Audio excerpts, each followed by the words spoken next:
all I can say is wow, I'm speechless. It's a privilege and an honor for me to be here. And also it's a great honor for me to have my mom here. At a young 82, she almost follows me everywhere and she's cooked for me and does everything a good Haitian woman does. And I also have some other members of the family here, my sister and some friends from Haiti. And one person I want to recognize also is my old roommate, Joel White. He looks Haitian, but he's not. I call him the fake Haitian because he helps me a lot. I came from Haiti when I was 19. And when I first applied to UF, I wasn't accepted because my English wasn't good enough for the SAT. So I went to school in Kansas because they wanted soccer players, and I played soccer, so I got a scholarship to Kansas. And then I worked my way back to Gainesville after the first 2 years. And that's why I met this gentleman here, who was looking for a roommate. And I walked in his place, and there are many stories there that I won't tell you because I don't want to embarrass him. Thank you. And he became Haitian because all the meeting we ever had was at his house. And always, the 15 or so Haitian in Gainesville always ended up at our little apartment. So that's why he's here. We've been friends since, and we do things together. But when Geraldine called me to talk here tonight about Creole, she asked me to talk about the past, how we became Creole. So I'm going to try to tell you a little bit of my story in Gainesville to give you an idea of my frame of mind when we talk about Creole. But first of all, I'd like to recognize the many great and beautiful people here, because in my wildest dream, I would never thought 25 years later I'll be sitting here talking to so many Haitian students in Gainesville talking about Haiti and playing Haitian music, because one thing always scared me when I go to parties and South Florida, you do the Haitian music, all the elder folks like me dance the Haitian music, and then the kids sit on the ground. When I say kids, you know, the 10, the 20-year-olds, and then they put electric slide, everybody gets up there, and there's Haitian, you know, enthusiasm and their Haitian culture. And that's, when I came here tonight, it's like, okay, what am I going to see tonight? And I didn't know, I have not really kept in touch with Creole. I've been in touch with Richard and Anzi somewhat. So when I walked in here, I felt Haiti. And I'm very proud of you guys for that, for giving me that sensation. Because that's what Creole should be all about, to bring Haitian culture on campus. And you guys are doing it 25 years later. So I'm very proud of you, and I appreciate it. And I appreciate the board members. I don't know if you guys want to stand up to be recognized, because you guys are doing a fantastic job. That's right.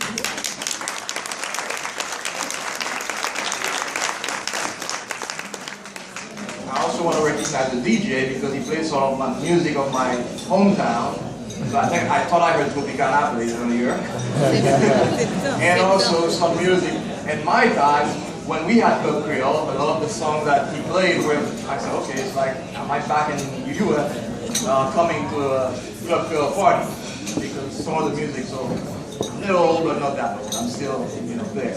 So when I first got to Gainesville, I came in with a friend of mine, and we didn't know where to go. We didn't know what to do. I called ahead to rent an apartment. We went and looked at the apartment, and there was some issue with the apartment. It's like the previous owner had a dog and didn't clean the apartment. We weren't very happy with that. So with the little money we had, we found a hotel, stayed in a hotel, and then the next day we proceeded to try to find an apartment. It took us the whole day, and eventually we found a renter that allowed us to only pay the first month. And you know the drill, you know, you pay the first, last month, and you have to have a security money. We didn't have that. So next thing we did after getting into the apartment, my mom was going to come. That was the first person who visited me in Gainesville to bring us money. And the money we had left, we just bought 2 cases of Kentucky Fried Chicken and 6 loaves of bread. So every day we'd get up, eat 2 pieces of chicken and 4 pieces of bread for about 4 days until my mom could arrive and bring the food. So there was really no assistance for a student like me who came from Haiti, didn't know the language, didn't know the system, and we didn't know what to do. So eventually, I was looking for other Haitian students. and I could never find them. I was going to people who say sac passe, and they would look at me like, what's wrong with this guy? So I kept looking, and one day, about 3 months later, I met this young lady on the bus. She was from Ghana, Africa. And I was explaining to her, asking her, does she have any Ghanaian here? How does she cope here? It's a bunch of, American folks, and, there is no place to go to find other international students. And she said, yeah, I know of a club. And I said, what? She said, there's a club, I think it's called Caribbean. It's a Caribbean Student Association. I said, okay, where do they meet? So I went and looked for the information, and I finally found Caribbean. And there, I did find 3 other Haitians. And we got together, and eventually we got on the board of Caribbean, and we were doing a lot with Caribbean back then. But then Haiti happened, where in 1986 we had a coup d'etat in Haiti. And by that time, I had found about 15 other Haitians on campus. So we were about 15 to 16 of us. And we started organizing mainly to help Haiti, because all the news you would see was very negative about coup d'etat after coup d'etat back in 86, 87. And we wanted to show another side of Haiti.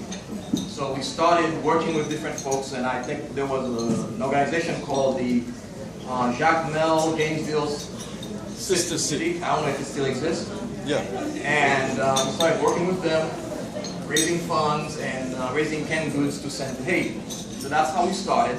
And the first club we had, it was not a UF club, it was the Gainesville club. It was called Friends of Haiti.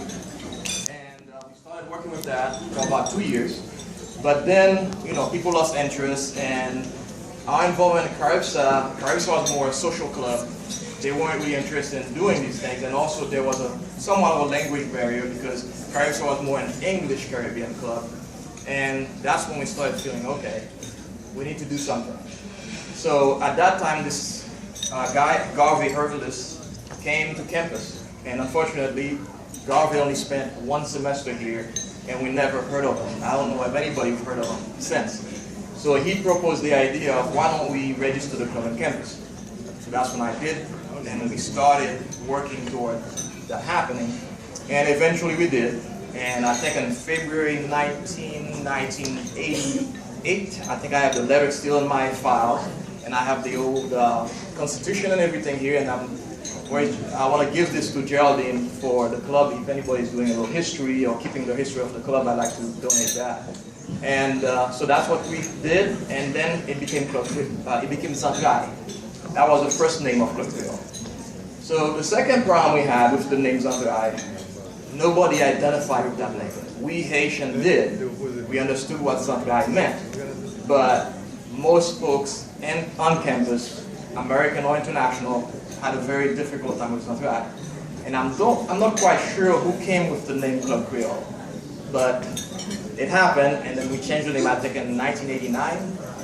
So by that time, there were a lot more Haitian kids coming, and most of them were from Haiti. With that, I'm going to ask you guys, how many of you are straight from Haiti? Very good. How many of you were born and raised in Miami or West Palm or New York? Right. Very good. So that to me is a big difference. Back then, most of us were coming from Haiti. We had language issues. Don't quite remember the English school. By Tiger Hall, there used to be an English school where most of the students, that's where they went. So that's what we became. We became kind of, we wanted to meet every new Haitian to help them out. So that's what kind of Club Creole started doing, and we created a great ambience. We had parties, we invited the band, Max the Men came the first time, Top Vice came, so on and so on. So that's kind of how Club Creole was born, I guess. With that, what I'd like to leave you with, and it's what is Club Creole future? I couldn't, if I had to design Club Creole or to create Club Creole, I couldn't have done anything better than what it became today. So, you guys really, it's terrific. But I already see there's representatives from other Haitian clubs here and other universities. Anybody from any university, other university than UF here? And to me, that's the next step. I'm not sure it's a formal relationship. It may be something you guys want to take on, to have different chapters of Haitian Student Association at maybe all the major universities in Florida, and to start working together so you can have more power together and create and do more things together. And eventually, maybe the whole United States, and all different schools will have different chapters of Creole. That's one idea I'd like to suggest to you guys. The second thing, how many of you that were born here that went to Haiti, have been to Haiti? That's very good, that's great. Because I'd like to really encourage you guys to learn about Haitian history. Because Haitian history is very rich, it's great. Haiti has an influence in many different countries, the US, South America, Cuba, Dominican Republic, you name it. So I'd like to encourage you to do that. And also try to do more in Haiti. I appreciate the work of Project Haiti here. I work with many different groups, such as doctors going to Haiti and doing this thing. I'd like to encourage you to get involved. And I'm now going back to Haiti more often than I used to. I go about 4 times a year. And I work with a lot of different NGOs, different non-profit doing things in Haiti. And one thing I don't see, I always meet a lot of students, American students, English students from French, from Belgium. But I don't think I ever seen a Haitian student working and getting experience in Haiti. There are a lot of young professionals like you down there, but not from Haitian background. So I'd like to encourage you to do that. Work with any organization that are sending young college kids to Haiti. They're doing their masters, they come for a year, they come for 6 months. It's a great experience because when you come back here, getting a job, that's going to help you. Okay? At the same time, you can provide something to Haiti because there are kids in Haiti that don't have the opportunity that you have. You can be their role model and you can encourage them. So those are the type of things I'd like to encourage you to do and to keep going. And final, because I know we're running out of time, I don't want to be too long. I really, really like the CC. Whoever came up with that, I love it. Thank you very much.